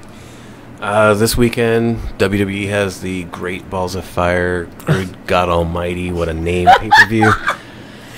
Samoa Joe versus Brock Lesnar. They've actually been building up Samoa Joe as a credible challenger, so that's good. I was kind of fearful. But this last weekend was a lot less WWE-related news. Yesterday was TNA's Slammiversary pay-per-view, their 15th anniversary. Interesting news coming out of that was Jeff Jarrett founded TNA, and then he left. He founded a company called Global Force Wrestling, which TNA eventually bought the rights to, and now TNA is just going to rebrand as Global Force. Nice. They unified championships this weekend at their show. So Jeff Jarrett looks like a smart dude. Sold his company to his own company. Hey. New Japan Wrestling, they're like the WWE of Japan. They actually had a show in California this weekend. 2 shows, Saturday and Sunday night, and they crowned their first ever U.S. champion in a gentleman named Kenny Omega. Kenny Omega, he's been a polarizing wrestler. A lot of people don't like his antics, but I've become more and more of a fan of him, and I know a lot of people shared on Facebook last year sometime. There's a video of a wrestler fighting a little girl in the ring. For real?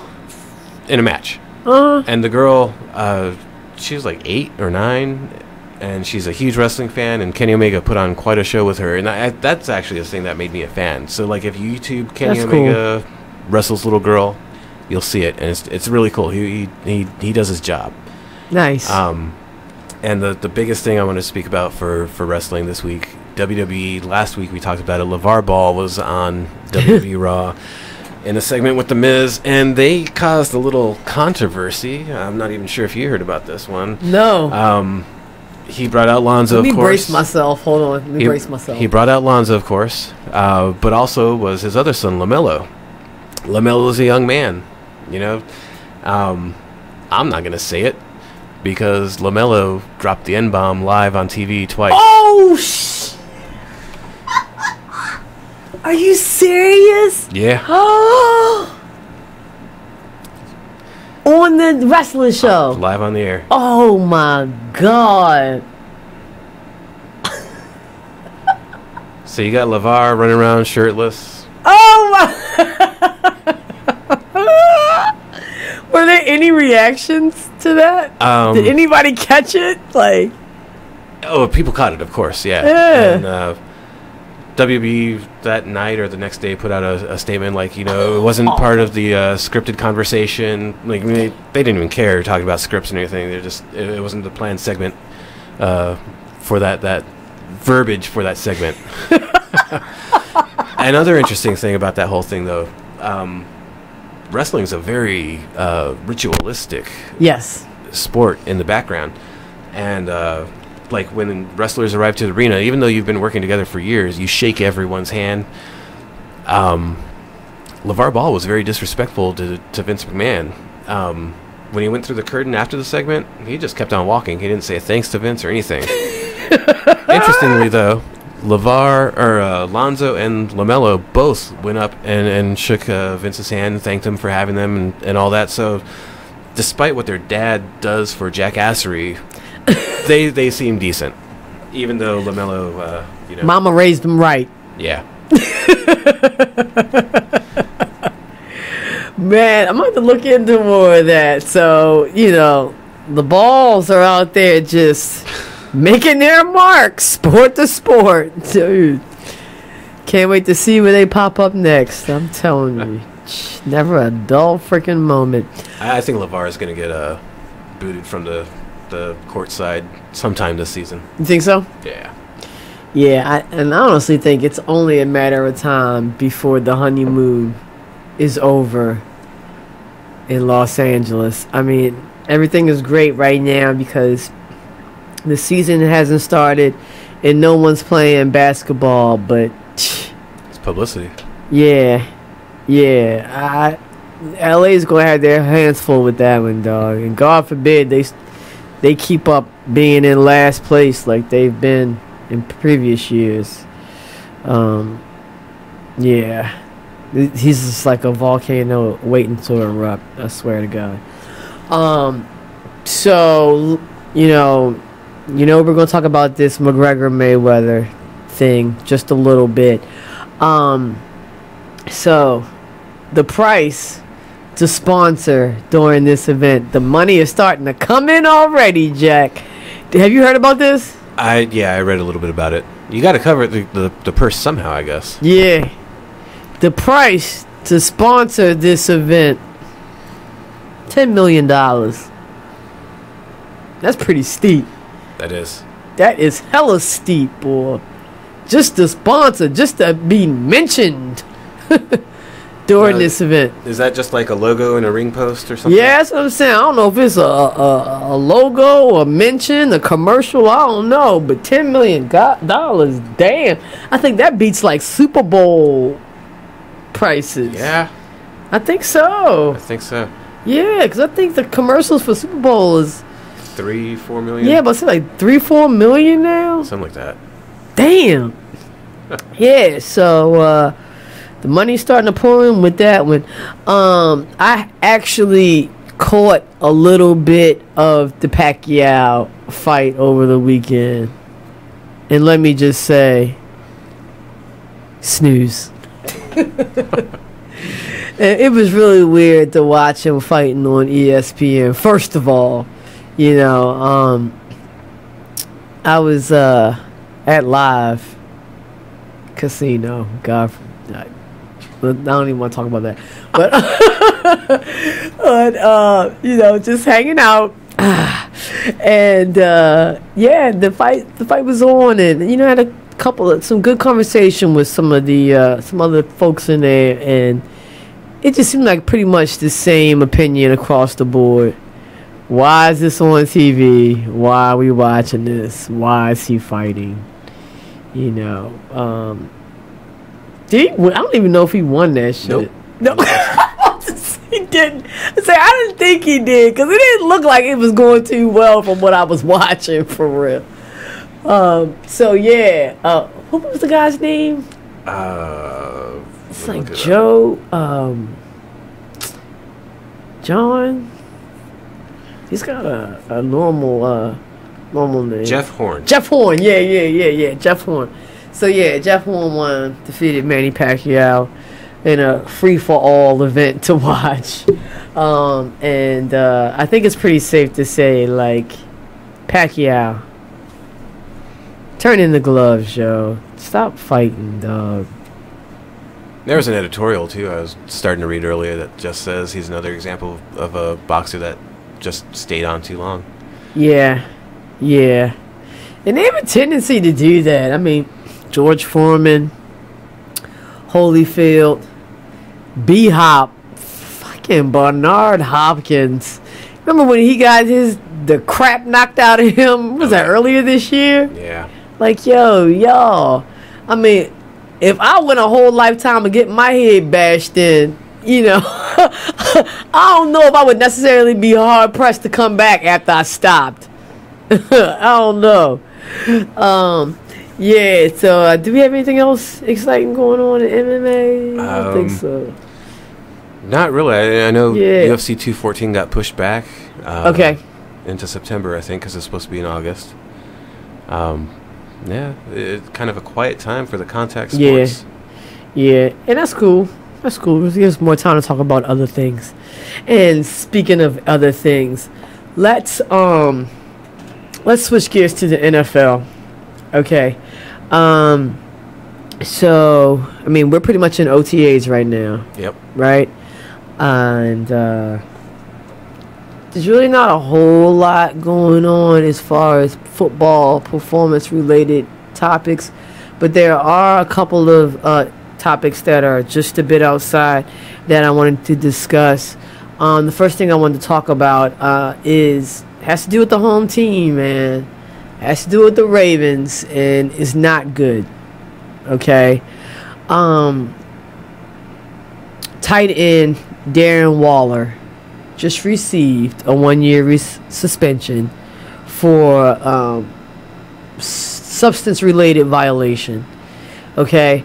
Now, I believe this is the 13th player to be suspended due to a substance abuse type of thing for the Ravens in the past 7 years. They are the most penalized teams when it comes to this situation. We also had the running back, Kenneth Dixon. Yeah. He's going to be serving a 4-game suspension as well. do the Ravens need to tighten up somewhere? You know, do they need to tighten up on discipline on the players that they already have? Or does it have to do something with recruiting, scouting? Should you change your criteria up a little bit? What do you think?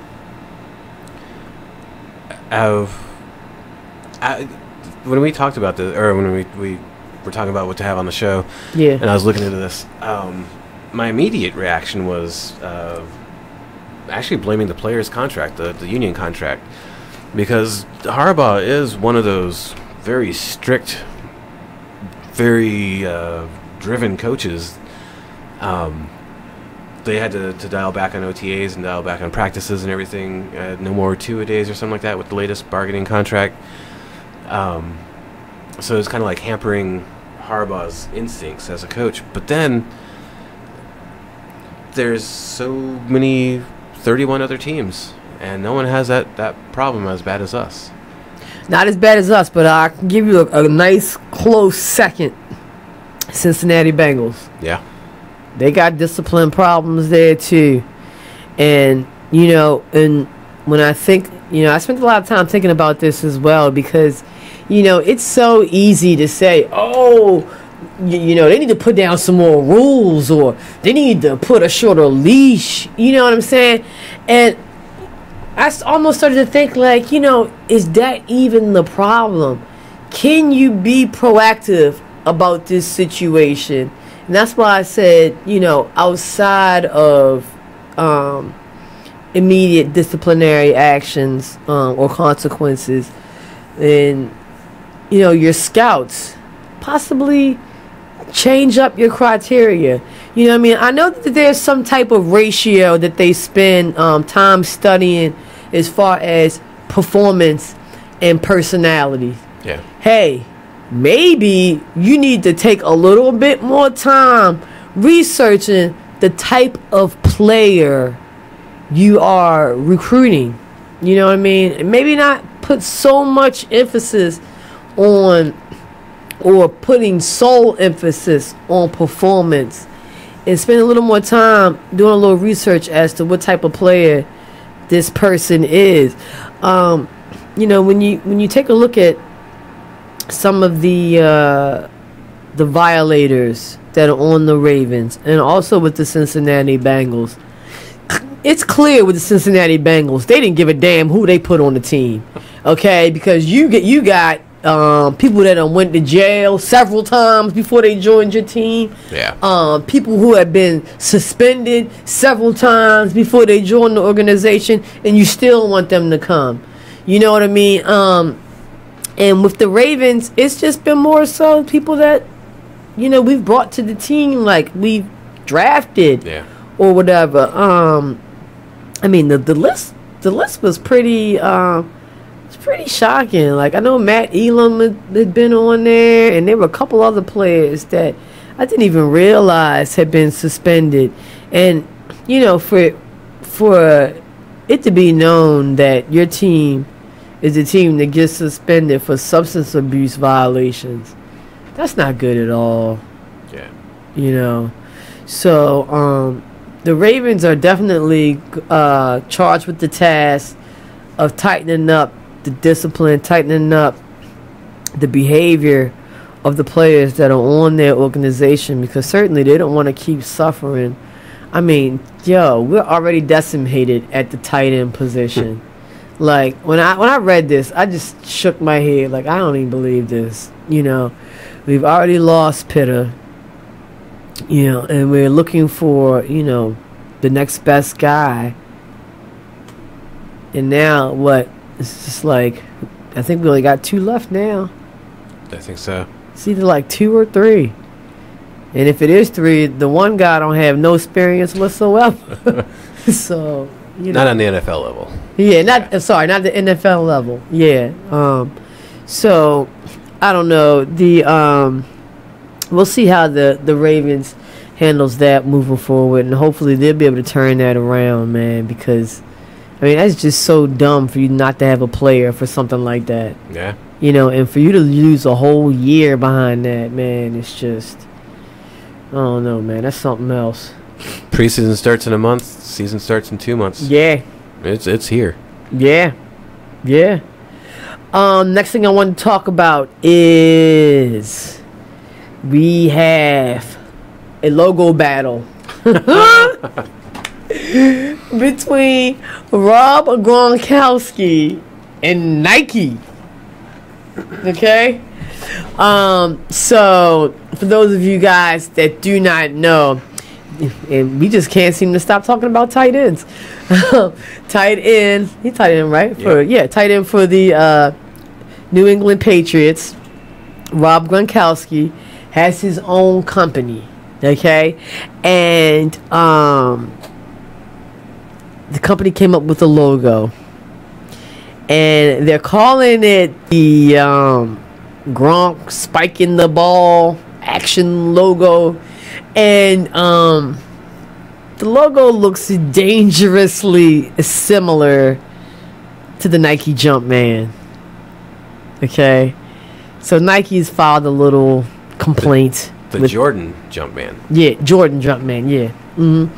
And so Nike's filed opposition with the U.S. Patent and Trademarks Office Trial and Appeal Board, saying that, Gronk, there's too similar of a likeness between the Jumpman and the Gronk Man, and they basically, want him to change the logos.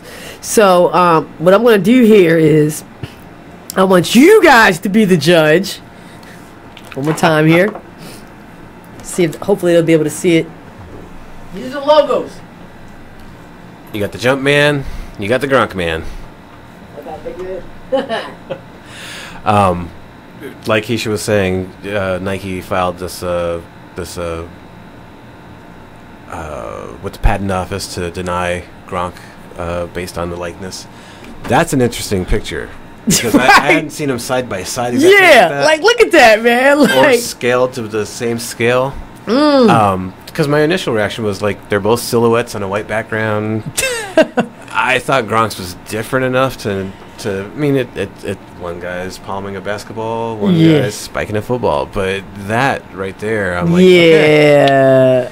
That's too similar of a likeness, dog. Like, and also from a marketing standpoint, like your logo, you want it to be something that stands out, something that's an original, so people can remember that shit. You don't want someone to constantly be comparing your logo to somebody else, and then they're gonna start comparing your product to that product. Yep. You know what I mean? And if that be the case, you're gonna lose, dog.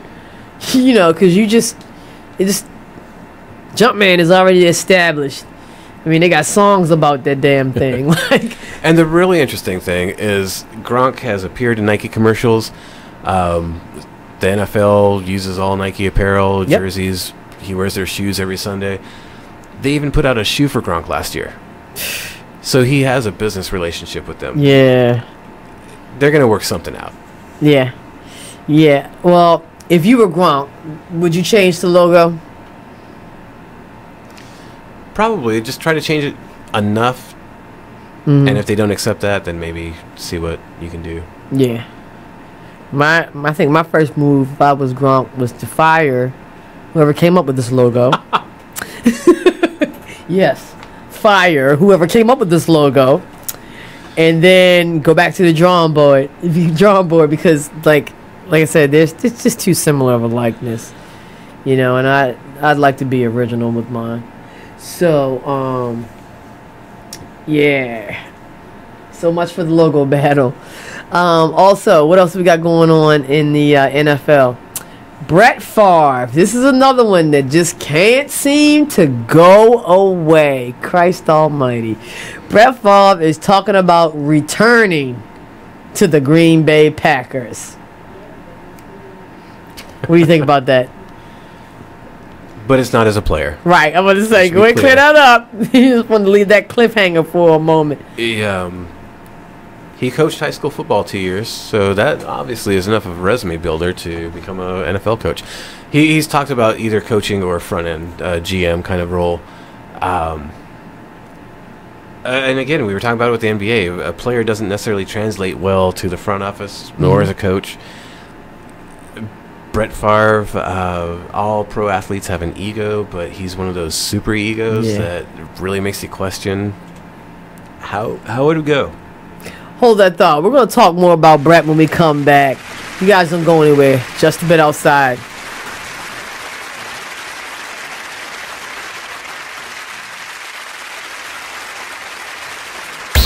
Free stuff for you just for listening to this station. Yo, we got your attention? Here's how it works. You click on the radio loyalty banner right now and sign up. Then you keep on listening like you already do. But now you earn points. Those points add up, and you can trade them in for cool stuff in the radio loyalty store. Earn more points by sharing your station with friends on Facebook and Twitter, answering surveys, and by using the apps in the New Players App Store. Pretty simple. Free stuff just for doing what you already do. Radio loyalty. Click the banner to join now.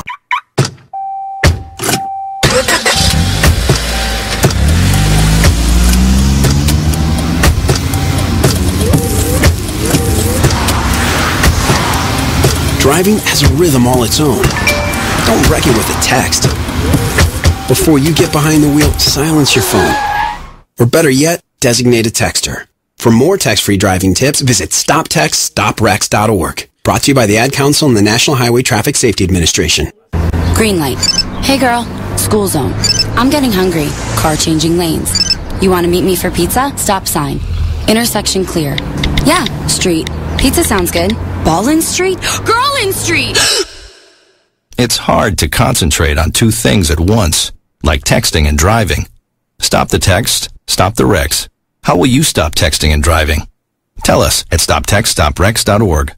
Brought to you by the National Highway Traffic Safety Administration and the Ad Council. Check out this flashback of the Artist Exchange Radio Show on BeExposedRadio.com.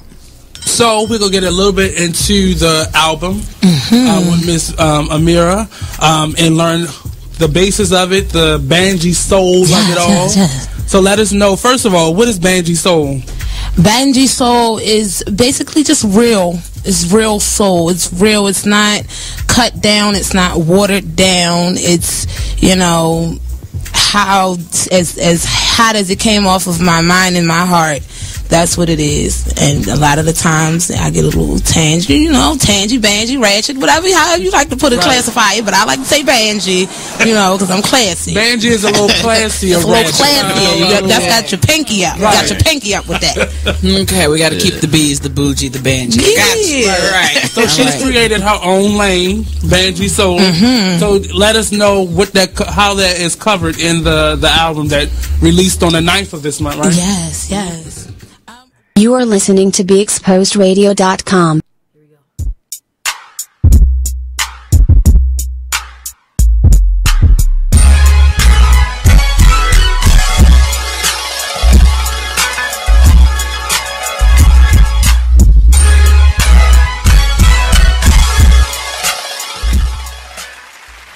Man, I'm telling you, I just like that new song, man. It's just like a feel-good joint. Okay.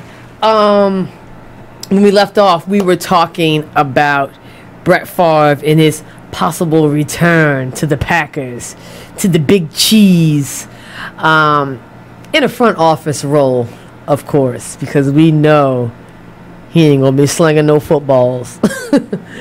So, you know, we were talking about Brett Favre's relationship with the Green Bay Packers, and you know, it, as with any relationship or every relationship, they started off really great. They had a great run. Everybody was in love. Everybody was nice to each other.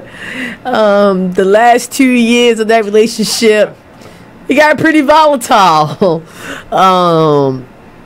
And you know, during that, you know, as also happens in some relationships, hopefully not all, we had some provocative photo messages going on. We had a couple of pics that were being circulated. Put you really away, Brett. Yep. And ultimately, Brett Favre left the Packers organization on a bad note in 2008. Okay, and he did not reconcile with them until about 2 years ago. Ring of Honor. Yeah, and he's talking about coming back in the front office position. You know, I was going to ask Mark if he thinks this is going to go down, but that's not even the question. The question is, how batshit crazy is Brett Favre? Mark? Like I said, super ego.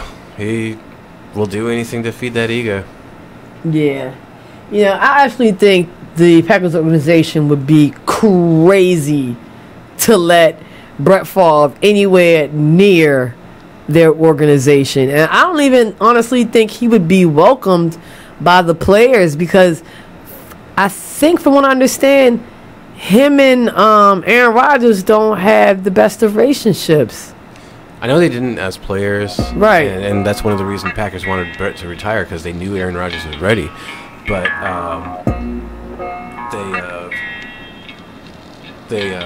I forgot what I was gonna say. I lost my train of thought. Well, what we're gonna do is we're gonna end the note. You know, we like to end the note on the feel good story. It's been a long weekend. And this year, it's been a long weekend.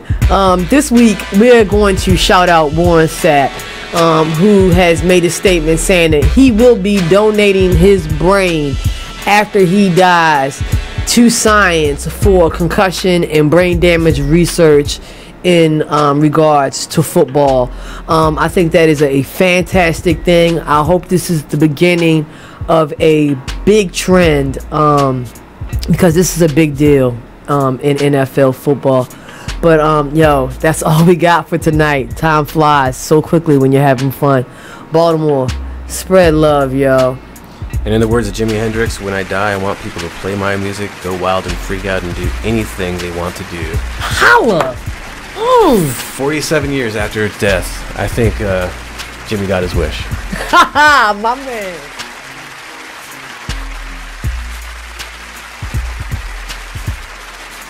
Where's the little camera from? You are listening to BeExposedRadio.com. Hey everybody, check out what you missed on the one and only Be